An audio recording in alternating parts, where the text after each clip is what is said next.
creo que hay una alternativa muy importante y es la de que existen y la posibilidad, afortunadamente en la Constitución de 1991, de que existan iniciativas legales de origen popular. Entonces, en ese caso, si el 20% del censo electoral, que en el caso colombiano son aproximadamente 8 millones de personas, se constituyen y recogen firmas, hacen un proyecto de ley convocatorio a una Asamblea Nacional Constituyente y logra más de 8 millones de firmas, ese proyecto de ley no necesita ir al Congreso de la República, sino que ese proyecto de ley, avalado por 8 millones de firmas, va directamente a control constitucional por parte de la Corte, y si la Corte la avala, el año entrante podríamos tener una votación popular. Y aquí soy absolutamente claro. Si uno va a una interpretación literal de la Constitución política colombiana y la interpretación literal, que en términos jurídicos se llama exégesis, es producto de los métodos de interpretación del derecho de la exégesis después del Código Napoleónico, que ya no recoge ninguna de las tendencias modernas de interpretación. 5 minutos, ministro. Por esa razón creo que el pueblo puede recoger 8 millones de firmas y presentar ese proyecto de ley convocatorio. Si la Corte Constitucional le da el aval, el año entrante podremos tener una Asamblea Nacional Constituyente para hacer un rediseño integral de la Carta Política. ¿Por qué quiere hacer ese rediseño integral? ¿Cuál es el motivo para cambiar la Constitución, ministro?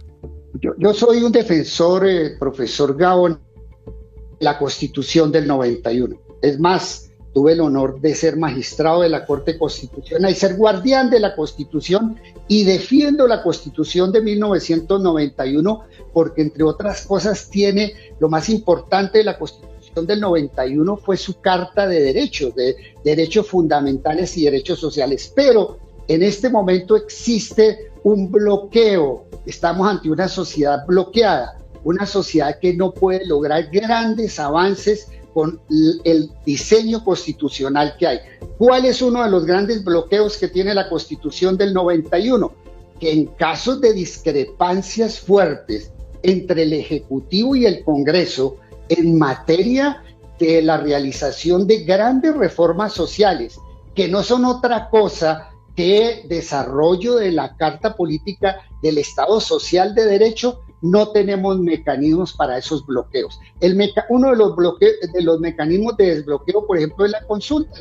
La consulta es un mecanismo que se utiliza cuando hay una discrepancia profunda entre el Ejecutivo y el Congreso, se acude al pueblo. Y miren en qué estamos en estas discusiones, que el profesor Gaona dice que esto es un exabrupto, que aquí él es un gran profeta, que es el único que sabe derecho constitucional en el mundo, y que esto es un despropósito. Todos estos bloqueos institucionales le están haciendo un gran daño al país, y por eso el elemento central y el argumento para una asamblea constituyente es que el presidente elegido popularmente, sobre todo cuando es el primer gobierno de izquierda en este país, no tiene herramientas para el salto social, pues tenemos que ir al constituyente primario, que es la fuente primordial de toda creación del derecho.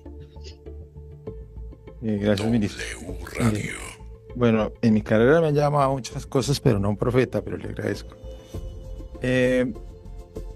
Ministro, lo que separa las democracias de las dictaduras es la forma y el motivo por el cual se reforman las constituciones. Quería escuchar la forma, que ya la expuso, y el motivo.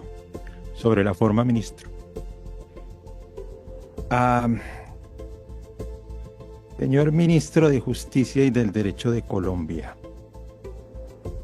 permítame recordarle que el bloqueo institucional al que usted llama, la ciencia política y constitucional en el mundo le llaman oposición.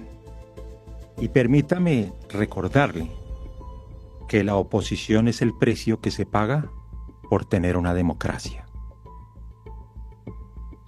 Permítame adherir igualmente, señor ministro, que la diferencia estructural en el diálogo y la dialéctica evolutiva con la que usted quiere disfrazar el proyecto del gobierno, el trasfondo real, es en una palabra que la gente no ha detectado. Ustedes le llaman a esto Asamblea Popular Constituyente, no Asamblea Nacional Constituyente. Julio y a sus oyentes, la diferencia de la forma en este caso es vital, el ministro lo sabe. La Asamblea Popular requiere un quórum relativo, menor. La Asamblea Constitucional requiere un quórum mayor, porque convoca a todos los sectores de la nación. La Asamblea Popular es una figura que utilizan varios líderes autoritarios y populistas en el mundo, desde el África septentrional, el sudeste asiático, Centroamérica, y ustedes tienen el caso más reciente en Venezuela. Porque lo que hacen en la teoría del acto reflejo es que el presidente dice, yo soy el pueblo. Yo estoy acá porque el pueblo me puso acá. Y una vez logra avanzar la tesis del ministro que el presidente es la máxima autoridad constitucional, pues le queda muy fácil convocar y utilizar para efectos de quórum una legislación que está por fuera del marco de la Constitución, porque el quórum que él está convocando está en una ley estatutaria. Se pueden entonces salir pero ustedes ya tienen unas reglas establecidas de cómo reformar la Constitución. Sobre la parte emotiva, estructural de por qué que necesita cambiar una Constitución que le ha otorgado a los colombianos los derechos que bajo el régimen anterior no tenían. Una Constitución que tiene uno de los capítulos de derechos humanos más extensos del mundo. Y una Constitución en la que encuentra problemas porque no le pasan o no ejecutan los proyectos a la voluntad del gobierno, lo que él llama un bloqueo institucional y lo que realmente se denomina en las democracias avanzadas oposición. Es precisamente lo que nos convoca hoy. El problema, señor ministro, es que la consulta popular, y eso yo lo sé muy bien, es el efecto distractor. Realmente el proyecto es la Asamblea Constitucional. No existe ningún chance que esa consulta popular, como ustedes la aprobaron, en violación de normas constitucionales, sin el consentimiento previo del Congreso, eso es una ley constitucional, es una norma constitucional, no necesita exégesis, ni métodos de interpretación, ni dialéctica evolutiva para entender que la ley es la ley, señor ministro, está claramente escrita. A los magistrados de la Honorable Corte Constitucional de Colombia, profesor, al registrador. 5 minutos, profesor, 5 minutos. Gracias, Julio. Al registrador nacional del Estado Civil y a los honorables magistrados y magistradas del Consejo de Estado, les hago un llamado a través del tiempo.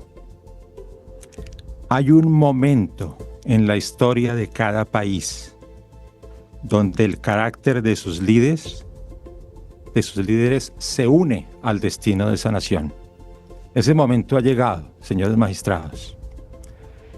El ministro nos ha recordado que él fue magistrado de la Corte Constitucional.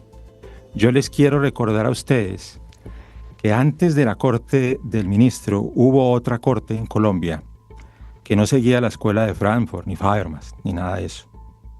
A esa corte la revista Ámbito Jurídico la nominó una corte visionaria. Esa corte, esa sala constitucional de la cual mi padre fue su presidente y estaba integrada por Carlos Medellín Forero, el doctor Ricardo Medina Moyano y el doctor Rosselli y Manuel Gaona Cruz, hicieron algo muy importante en el derecho comparado internacional. Fue entregarle a ustedes, señores magistrados de la Corte Constitucional, la posibilidad de realizar un control previo. Los conmino respetuosamente a ver las decisiones de Manuel Gaona Cruz, declarando la constitucionalidad del Tratado de Extradición entre Colombia y los Estados Unidos en marzo de 1985, como su sentencia y salvamento de voto de 1981 sobre el Estatuto de Seguridad. Observen cómo aplicaron un control previo que no existía en la Constitución del 86, que rompió la jurisprudencia de la Corte Suprema de Justicia de un siglo. Esos magistrados, señores magistrados, dieron la vida defendiendo ese orden constitucional que hoy el ministro y el presidente quieren cambiar.